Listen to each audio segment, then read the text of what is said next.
দৈনিক সংবাদ দিগন্ত পত্রিকার সাথে যুক্ত আমি ফারজানা ইসলাম মধু। শিরোনাম, তিশার নামে ছড়ানো ভাইরাল ছবিটি ভুয়া। এবার বিস্তারিত।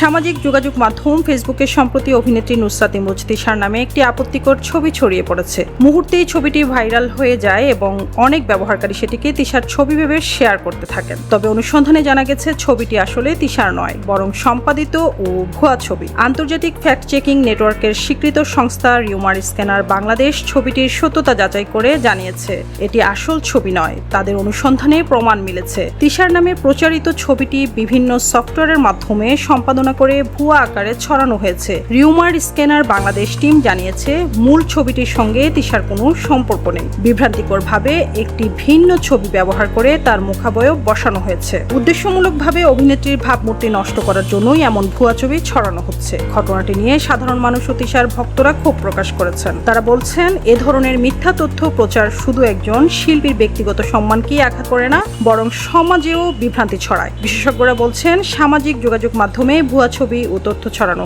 এখন সাধারণ হয়ে দাঁড়িয়েছে। তাই সচেতন থেকে এমন কন্টেন্ট যাচাই না করে শেয়ার না করার পরামর্শ দিয়েছেন তারা।